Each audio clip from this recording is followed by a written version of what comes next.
Les damos la más cordial bienvenida a nuestro servicio dominical de este 11 de julio del año 2021. Lo invitamos a permanecer en los dos segmentos que contendrá nuestra transmisión. La primera parte estará contemplada por la alabanza que llevará a cabo o que dirigirá nuestro querido hermano Juan Carlos Alvarado. Le invitamos a que alabemos juntos al Señor en esta primera parte, que lo cantemos, le adoremos y nos conmocionemos de gratitud con Él por su obra tan grande, su obra expiatoria tan grande que hizo para nosotros y que con Juanca podemos expresarlo de una manera muy bonita, muy sentida. Luego tendremos una meditación en la palabra del Señor después de la alabanza, así que le invitamos a compartir con nosotros también esta parte segunda de esta transmisión. Juanca, te dejamos el tiempo, gracias por estar con nosotros, el Señor te bendiga, te dé una fructífera labor ministerial y una vida buena y larga al lado de tu amada esposa Jennifer. Cantamos contigo, Juanca. Gracias. Gracias, Señor.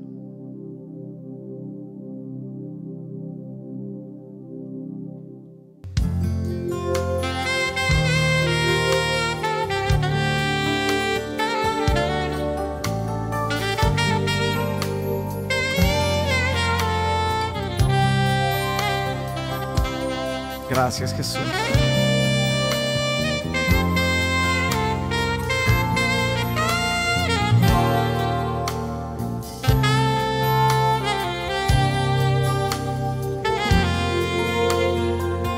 Alguien que lo sepa conmigo. Levanta tu voz y tus manos. Quiero buscarte más. No hay otro anhelo y encontrarme con tu presencia hoy. Ese es mi deseo. Quiero adorarte más a ti. No hay otro anhelo y conocerte en toda mi vida.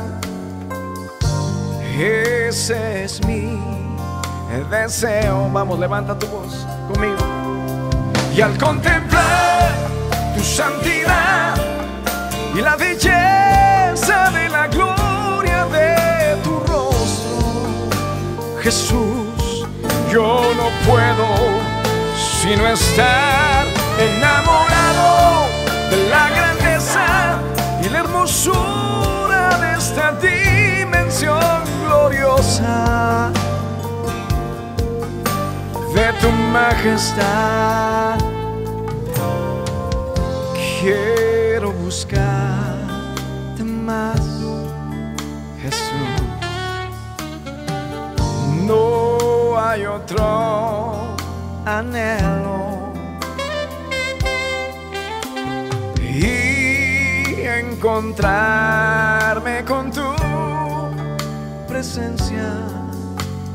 Ese es mi deseo. Vamos, alguien levante sus manos y dígale: y yo quiero adorarte más, mi amado Dios.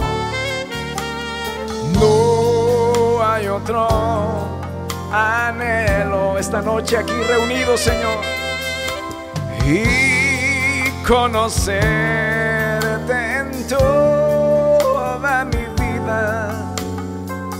Ese es mi deseo. Vamos, ahora sí, levanta tu voz conmigo. Y al contemplar tu santidad y la belleza de la gloria de Jesús. Yo no puedo sino estar enamorado de la grandeza y la hermosura de esta dimensión gloriosa, de tu majestad. Y al contemplar tu santidad y la belleza de la gloria de tu rostro, mi Jesús, yo no puedo sino estar enamorado de la grandeza y la hermosura de esta dimensión gloriosa, de tu majestad. Vamos, enamórate de su presencia, enamórate de Él, de su hermosura. Él está ahí contigo. Levanta tus manos. Aleluya. Gracias, Señor.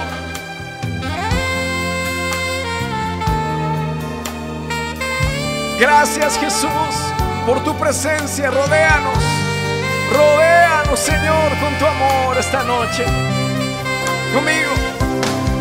Y al contemplar tu santidad y la belleza de la gloria de tu rostro, mi Jesús, yo no puedo sino estar enamorado de la grandeza y la hermosura de esta dimensión gloriosa, de tu majestad. Que al contemplar tu santidad y la belleza de la gloria de tu rostro, mi amado Dios, yo no puedo sino estar enamorado de la grandeza y la hermosura de esta dimensión gloriosa que tú nos das.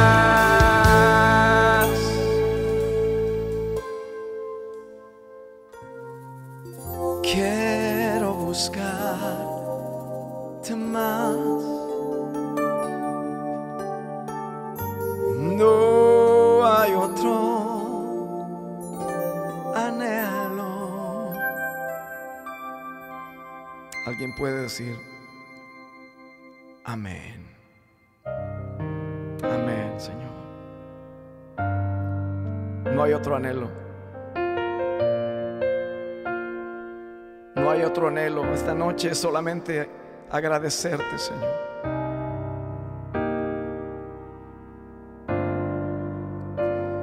No hay otro anhelo, no hay otro deseo, sino levantar nuestras manos y decirte gracias.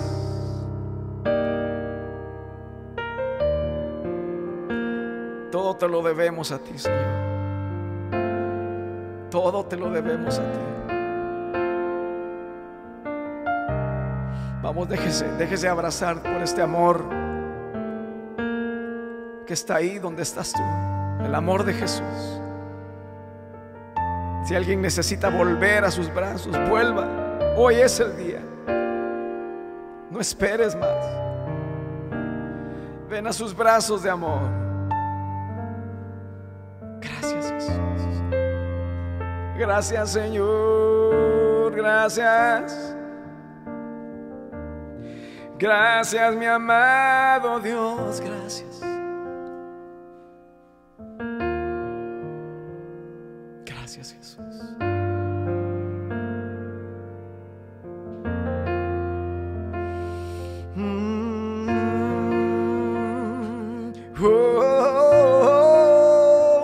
Gracias, mi amado Dios. Allí en tu casa levanta tus manos. Levanta tu corazón a Él. Él está contigo, Él está contigo.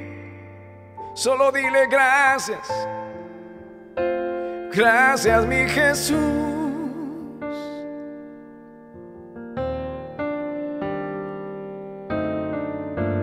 Quiero amarte a ti, mi amado.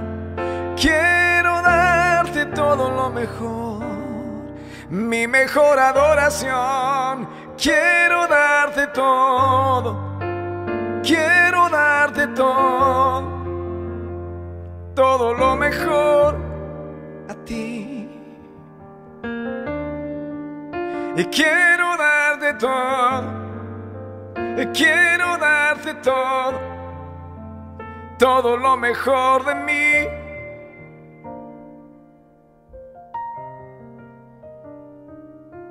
Eres digno, eres digno, Jesús.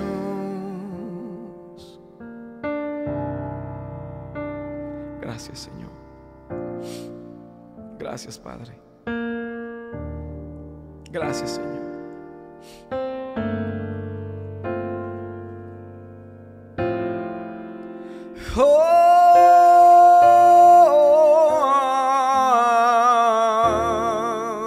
Gracias, mi amado Dios, mi amado Dios. Alguien levante sus manos, vamos. Dale gracias, dale gracias, oh, dale gracias al Señor, dale gracias, Él está contigo. Gracias, Juanca. Te agradecemos mucho que estés con nosotros para alabar al Señor y agradecerle. El tema de hoy, escrito está, es un tema que nos viene a mostrar la importancia de la palabra escrita, de la importancia que Dios le da, y nos muestra también cómo nosotros podemos utilizar esa palabra escrita a nuestro favor, lo que implicaría que para poder utilizarla la tenemos que conocer y saberla manejar. Pero asombra cómo Dios mismo le dejó ese valor a su palabra. Recordemos que Él vino a salvar el mundo, como dice, a dar su vida por el mundo, por todos aquellos que... Juan 3:16 dice: de tal manera amó Dios al cosmos, al universo y a la tierra, a nosotros, que su Hijo, que Él mismo vino a hacernos el pago de nuestra deuda, que era imposible para nosotros pagarla. Para hacer eso, Él dejó una garantía en el cielo, en su trono, la garantía de su palabra, lo que hoy conocemos como la revelación escrita del Antiguo Testamento, la instrucción que nos viene a través de Moisés y luego los profetas, los escritos, los libros sapienciales, históricos, etcétera, etcétera. Todo eso es el conjunto de promesas, conjunto de sabiduría, conjunto de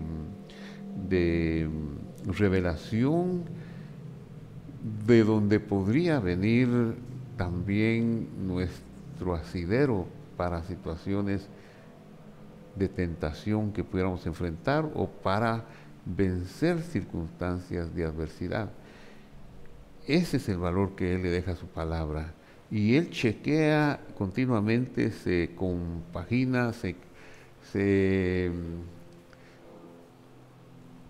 auxilia, o por decirlo así, de la corte celestial, de los ángeles, del Bat Kol, o sea, la voz del cielo, de los edictos que leen los ángeles para chequear lo que quedó escrito.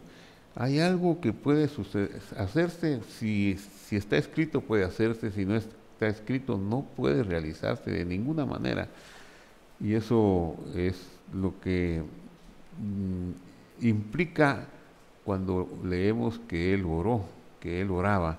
Era un rechequeo de esas promesas y una enseñanza para nosotros de lo que podemos hacer para obtener su protección y su bendición. No podemos pedir lo que no está escrito, como Él tampoco lo pidió. Entonces, con esta introducción, entonces vamos a ver hoy el tema escrito está. Y la mejor forma de verlo es en el acontecimiento conocido y relatado por 3 de los 4 evangelistas. Los 3 evangelistas sinópticos relatan lo que comúnmente hemos conocido como la tentación del Señor, la tentación del diablo hacia el Señor. No es una buena forma de entender la tentación del Señor, porque Él no tenía una naturaleza corruptible que Él pudiera ser tentado por el diablo a hacer algo. Nosotros sí tenemos una naturaleza corruptible y el tentador sí puede venir a nosotros y usar esa parte corruptible, imperfecta y mortal que tenemos para darnos imágenes, hacernos insinuaciones y tratar de inclinar nuestro corazón a hacer algo que vaya contra Dios, contra nuestro bienestar de relación con Dios. Así que no es una tentación, sino que es una manera didáctica para que nosotros podamos resolver no solo nuestras tentaciones, sino también resolver toda clase de necesidad que a veces podemos presentar como peticiones ante el Señor, o para pelear contra circunstancias que nos son adversas, como enfermedades, como situaciones emocionales que necesitamos superar, etcétera, etcétera. Entonces, el relato dice así, Mateo capítulo 4, versículo 1. Entonces Jesús, y entre paréntesis puse Lucas 4.1, agrega lleno del Espíritu Santo. Puse esto porque el relato de Mateo y de Lucas son muy parecidos, muy similares, algunas pequeñas variantes en el orden y en palabras, pero muy similares. En cambio, el relato de Marcos es muy escueto, tal vez lo más interesante en Marcos es lo que está de acuerdo con Lucas y dice, y el Espíritu le impele al desierto para ser tentado por el diablo. Ese es el énfasis de le impele. Y eso es lo asombroso, ¿verdad? Que el encuentro con el diablo no fue un encuentro motivado por el diablo.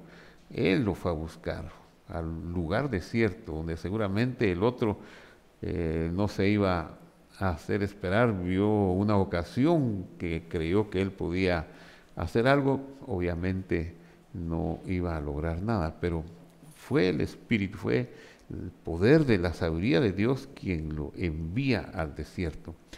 Entonces dice, fue llevado por el Espíritu al desierto. Lucas dice, lleno del Espíritu Santo, o sea, lleno de esa unción, de ese ungimiento, después del bautismo de Juan, el Espíritu lo lleva al desierto específicamente para ser tentado por el diablo. Verso 2 del capítulo 4 de Mateo nos sigue enseñando y dice, después de haber ayunado 40 días y 40 noches, sintió hambre. Qué capacidad la del Señor, porque Él está en un tabernáculo o en ropaje humano, de manera que Él necesita o Él debe comer, Él debe dormir y bueno, como un humano en la tierra. Ayunar 40 días y 40 noches es una tarea extraordinaria, fuera de lo común. No es un ejercicio espiritual que cualquiera lo puede hacer. Quizá es un reto hacerlo y quizá podría, un humano siguiendo ciertas técnicas, ciertas ayudas, podría realizar algo parecido. Pero aquí lo que vemos es al Señor Jesús ir al desierto después de su bautismo en el río Jordán y no come durante 40 días y 40 noches. Bueno, tuvo hambre.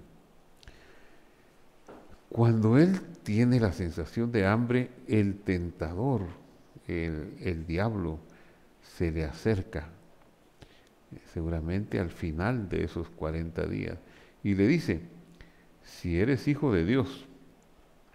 El diablo conocía los aspectos más allá de lo que sus coterráneos y los contemporáneos del Señor pudieron ver en él. Él sabía que era una misión especial, él sabía de que, de que era Dios mismo disminuido, y en su atrevimiento se acerca y le hace una propuesta, un desafío.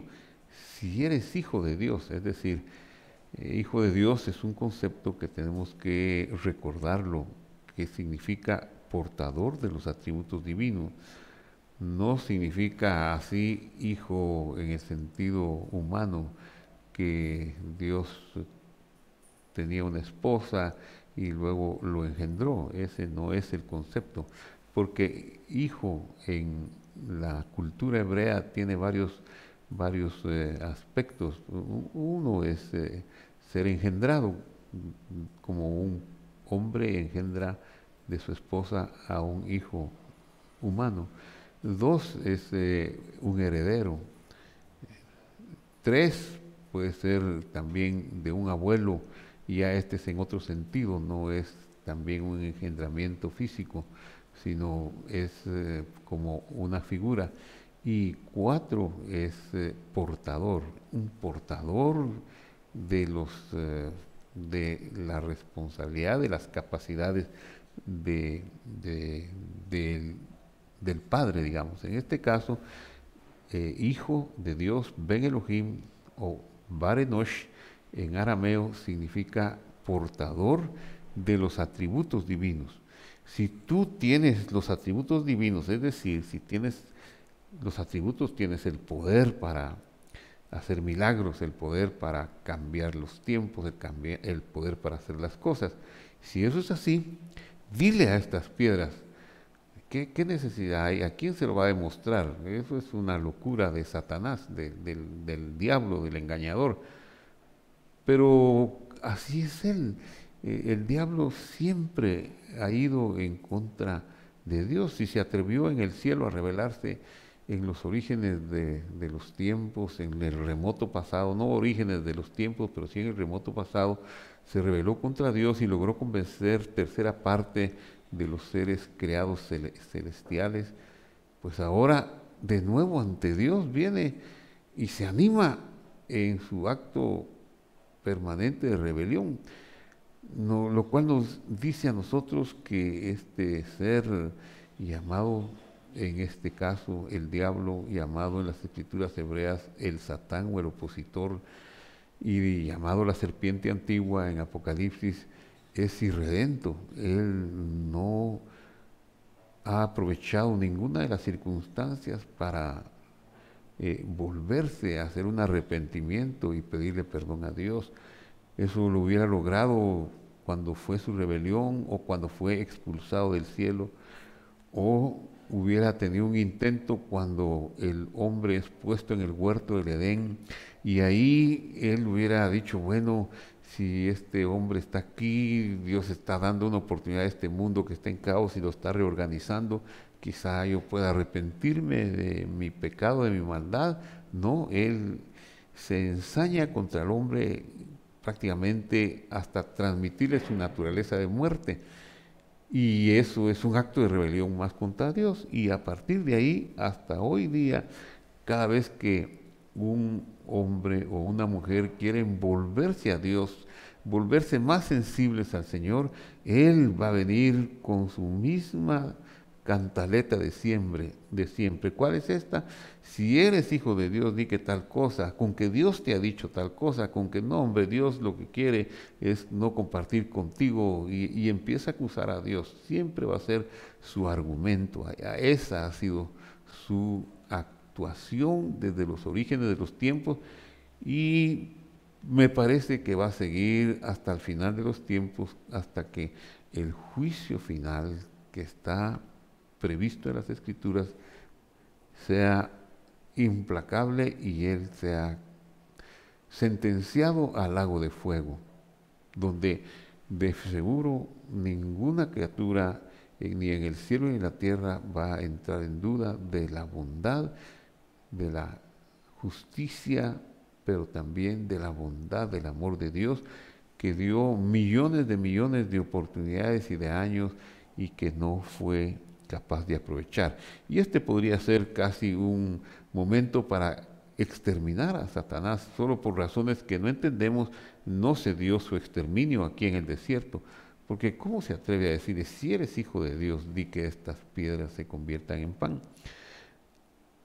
El verso 4 del capítulo 4 de Mateo es muy revelador, porque dice, Él respondió, el Señor Jesús respondió y dijo, escrito está. Esa debe ser nuestra luz, escrito está. Debemos conocer las Escrituras para saber qué es lo que conviene, qué es lo que podemos hacer, cuál es nuestro margen de acción, qué es lo que podemos hacer, qué es lo que no podemos hacer, qué es lo que Dios nos permite hacer. Lo que Dios nos permite hacer es lo que está escrito. Eso es lo que el Señor nos muestra aquí. No hay una escritura que diga que las piedras se pueden convertir en pan. No, al contrario, las escrituras muestran que en la bondad de Dios dejó una semilla y la semilla se pone en tierra porque tiene otras implicaciones y otras enseñanzas espirituales, y luego la semilla puesta en tierra va a dar un fruto, mediante un trabajo se va a obtener el pan. Por eso le responde, no le explica, no le entra en explicaciones científicas, sencillamente le dice, escrito está, no solo de pan vivirá el hombre, sino de toda palabra que sale de la boca de Dios. Eso es maravilloso. Si nosotros llegáramos a tener el alcance y el entendimiento de esta frase, uno puede vivir de lo que sale de la palabra de Dios. Cualquier circunstancia la enfrentaríamos con mayor victoria de lo que podemos enfrentar hasta la fecha. En la Escritura hay algo siempre relacionado con nuestra necesidad. En la palabra podemos tener una lección, ya sea si tenemos insomnio, para tener un mejor sueño, si tenemos carencias económicas, hay una porción en la Escritura. Si tenemos enfermedades terminales, hay una porción en la Escritura. Yo me asombro de todo lo que hay en la Escritura. Dice, por ejemplo, Éxodo 15, 26, si escuchares la voz del Señor tu Dios, y lo recto hicieres ante sus ojos. Eso es muy grande, porque ¿cuál es la voz del Señor? Pues sí, es la voz de la Escritura, pero también es la voz de todo lo creado, de su naturaleza. La naturaleza habla como una parte de Dios. La electricidad, el electromagnetismo, la naturaleza, la tierra, todo eso lo creó Dios. Y entonces cuando nosotros entendemos nuestro entorno, entendemos para identificarnos con la tierra, para cuidar la tierra, y aprendemos de otros que saben más que nosotros sobre aspectos de la naturaleza, y nosotros entendemos que eso es correcto, que eso está bien, que eso es verdad, y lo ponemos en práctica, seguramente que vamos a tener respuestas y beneficios de sanidad, porque este texto habla de sanidad. No quiero hablar de sanidad mucho en este momento para no alargar, pero es como un ejemplo que la voz del Señor, mi Dios, está en la naturaleza, yo la tengo que escuchar y así voy a obtener sanidad. Ahora, si la voz del Señor, mi Dios, no dice, por ejemplo, que yo puedo caminar en el aire para hacer un milagro, entonces no debo procurar hacerlo, no debo hacer lo que no dice la palabra de Dios. Entonces, enfatizo, no solo de pan vivirá el hombre, sino de toda palabra que sale de la boca de Dios. Entonces, el diablo lo llevó a la santa ciudad, lo puso sobre el pináculo del templo. Recordemos que el templo estaba construido en un monte, se le conoce el monte del templo, y era un monte bastante impresionante. Versículo 6, y le dijo, Mateo 4, 6, el diablo, el tentador, si eres hijo de Dios, otra vez, si eres portador de los atributos divinos, Ya no pues uses los atributos del poder de Dios para convertir las piedras en pan, está bien, pero si eres hijo de Dios, tírate abajo, pues escrito está, a sus ángeles mandará cerca de ti. Y aquí viene ya una enseñanza más sutil, que el tentador no va a cesar su acoso hacia nosotros, pues va a manipular las mismas escrituras y las va a querer presentar ante nosotros para engañarnos, para que creyendo que tenemos razón, porque hay escrituras que pudieran dar razón a algún argumento, pero que sigue siendo falso. Y sigue siendo falso porque digamos que no están en el contexto de todo el plan de Dios. ¿Cuál es el contexto del plan de Dios? En este caso, el contexto del plan, el más importante era el corbán, o sea, la muerte del cuerpo de la ofrenda. ¿Cuál es la muerte del cuerpo de la ofrenda? La muerte del cuerpo de Dios, de ese cuerpo que se disminuyó y que tiene que pagar el precio de la deuda del pecado de la humanidad y del mundo en la cruz del Calvario. Ese es el precio, no hay otro camino a la gloria, como dice en Juan capítulo 12, cuando dice que cuando Él sea glorificado, a todos atraerá a sí mismo. Es por medio de la glorificación de su nombre, pero Él está dándonos a entender que la glorificación de su nombre es la muerte de su cuerpo, la muerte del cuerpo de Dios, es lo único que le va a llevar a la majestad y a la gloria. Es el camino de la humillación lo que le va a traer el camino de la gloria. No es al contrario, no hay escapatoria. Y aquí, aunque está utilizando una escritura del Salmo 91 diciendo, si te tiras, a sus ángeles mandará para que acerca de ti. Y luego la escritura continúa diciendo, y en sus manos te sostendrán para que no tropieces con tu pie en piedra. Es una escritura de protección y de seguridad, pero que hacer este acto que le está pidiendo la serpiente implicaría un milagro tan espectacular que sería quizá anulado el acto de la cruz del Calvario. Y entonces el diablo está tratando de evitar la redención de la humanidad. Y es como muy sutil su sugerencia, porque está proponiendo que se evite el sufrimiento de ir a la cruz, la vergüenza, el dolor, los estertores de la muerte y todo lo que implicaba la muerte cruel en la cruz del Calvario. Veamos qué es lo que responde el Señor ante esta tentación. No se deja Él llevar, y eso no lo muestra, no se deja Él llevar por lo fácil. Sí, de veras que sí. Eso es como cuando mi mente de niño quería pensar que ¿por qué no lo aceptó? O ¿por qué no pasó de otra manera como está escrito? Después tenía yo que darme cuenta que solo eran pensamientos míos que tenían el deseo de evitar el sufrimiento y la realidad de cómo sucedieron las cosas. Jesús le contesta, versículo 7 del capítulo 4, y le dijo, escrito está también, no tentarás al Señor tu Dios. Esto es una respuesta impresionante.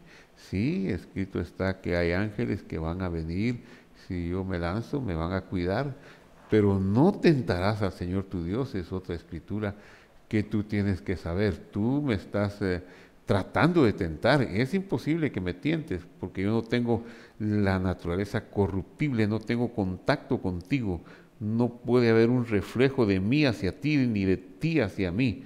Eso lo puedes hacer con los seres humanos porque le transmitiste tu naturaleza, naturaleza de miedo, naturaleza de angustia, naturaleza de evitar el dolor, pero yo no tengo esa naturaleza. Así que por eso está escrito para este caso y para otros casos similares que no tentarás al Señor tu Dios. Es muy claro ahí.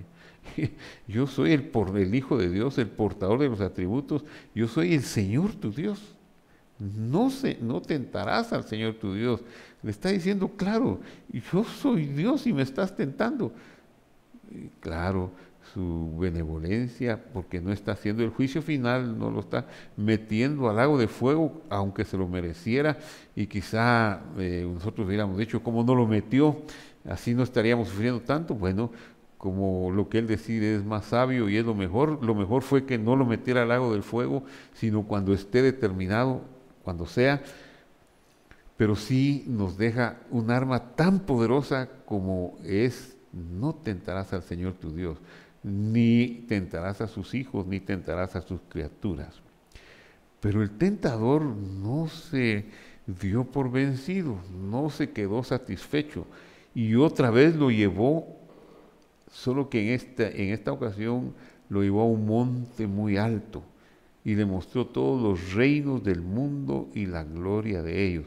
Ahora se aparta el tentador de las cuestiones físicas como el hambre o las cuestiones físicas como la tranquilidad, la seguridad en una caída desde lo alto. Ahora le va a tentar con elementos de otra naturaleza, con elementos éticos, elementos de orgullo, pero que tienen la finalidad de evitar que él vaya al camino correcto, escrituralmente correcto. ¿Por qué digo el camino correcto? Que es la cruz del Calvario y su muerte en la cruz. Porque los miles o millones de animalitos que fueron sacrificados en los altares del templo por el sacerdocio levítico, esos miles hablaron de cuál era el camino correcto. La muerte de la ofrenda, el corbán, o sea, el acercamiento de Dios al hombre. Él se acercó a nosotros en su cuerpo y en ese acercamiento que Él tuvo para con nosotros, Él habría de presentar su cuerpo en la cruz del Calvario. Y eso es lo que el diablo le está proponiendo que no haga. Le muestra todos los reinos del mundo y la gloria de ellos y le dice: todo esto te daré si postrado me adoras, si te rindes ante mí, ante esto. Te paso mi naturaleza y, oiga, lo que le está proponiendo es que el caos vuelva al mundo, al cielo y a la tierra, que se destruya todo. La garantía que está en el trono, eso era imposible. Pero qué atrevido es Satanás, atreverse a decirle eso a Dios. ¿Cómo no se va a atrever a decírnoslo a nosotros o hacernos a nosotros una oferta similar? Lo va a hacer, pero bendito sea el nombre del Señor. Tenemos la muestra, tenemos el ejemplo, tenemos las armas escriturales para no caer y para no caer en tentación, para no ceder. Y el camino del éxito es el camino de la humildad, el camino de la humillación. Humillaos bajo la poderosa mano del Señor para que cuando sea el tiempo seáis exaltados. Seréis exaltados en el momento oportuno, pero este es un momento en que tenemos que lidiar con la corruptibilidad que todavía maneja nuestra naturaleza y con la mortalidad de nuestro cuerpo, que son los dos elementos que todavía están presentes ante nosotros, que serán quitados en su retorno cuando Él regrese por segunda vez a tomar el reino de esta creación por la cual Él murió y pagó el precio del pecado. En ese momento que Él sea presentado y coronado como rey en esta parte de la creación que es todo el universo creado, que no sabemos hasta dónde llega porque es vasto, aunque no infinito.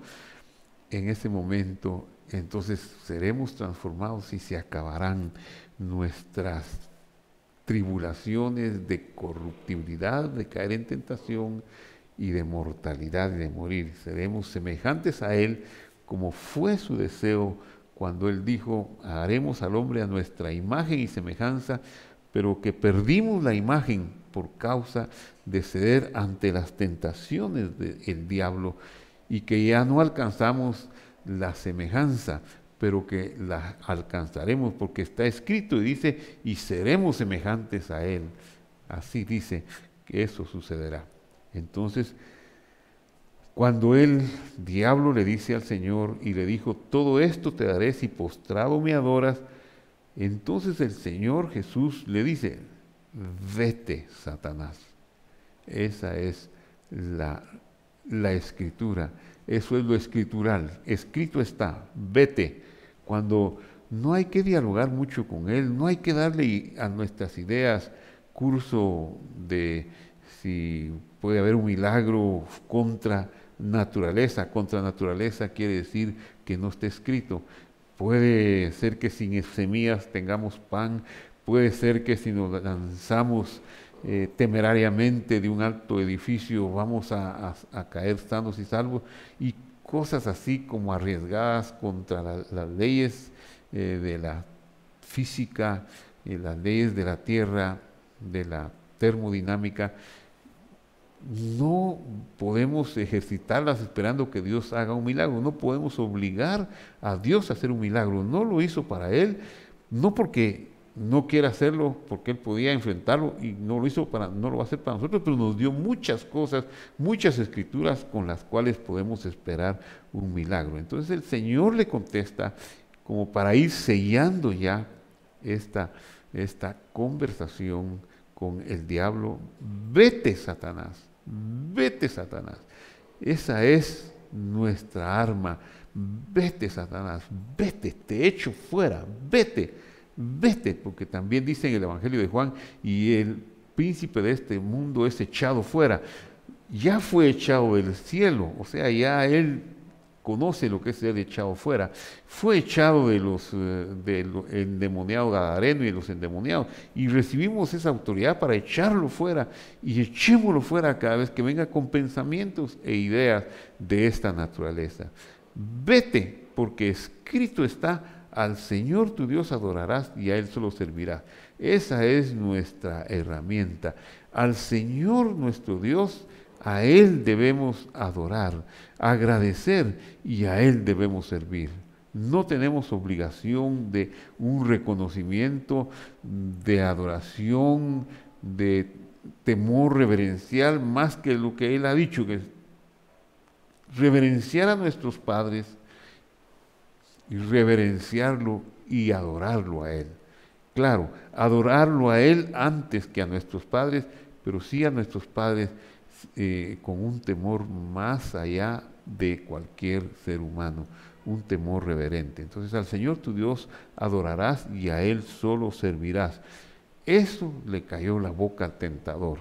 El diablo lo dejó y vinieron los ángeles y lo servían. Es lo que decimos la corte celestial, los ángeles que han quedado para vigilar, que ni siquiera ellos pueden intervenir, no intervienen en el diálogo, no intervienen en la lucha que él tiene con el tentador, porque no está escrito que lo pueden auxiliar. Como de igual manera, cuando Pedro le quita la oreja a Malco, él le dice, ¿no crees que yo puedo mandar que una legión de ángeles venga a mí y me ayude? No sabes, yo tengo que ir por este camino. Los ángeles, por su propia iniciativa, no van a venir a ayudarlo a él para que él evite ir a la cruz del Calvario. Así que igualmente nosotros debemos saber que los ángeles no podemos manejarlos. Ellos, dice el Salmo 103, son ministros poderosos de fuego que cumplen su palabra. La palabra, el escrito está. No podemos entonces decirle, mira, haceme esto, haceme aquello, anda acá, tráeme esto, tráeme lo otro, tráeme una sanidad, mira, tráeme un dinero. Eso no está escrito, no es algo que le podemos pedir a los ángeles. Pero si nosotros estamos en la Escritura, si nosotros somos la palabra de Dios y la conocemos y la tenemos, vendrán y nos pelearán las batallas contra el tentador y nos harán milagros también. Milagros que van a incluir la sanidad, milagros de protección, milagros de provisión, etcétera, etcétera, etcétera. Muy bien, queridos hermanos y amigos, con un saludo para ustedes aquí en la ciudad de Guatemala, en el Perú, en California, en cualquier parte del mundo.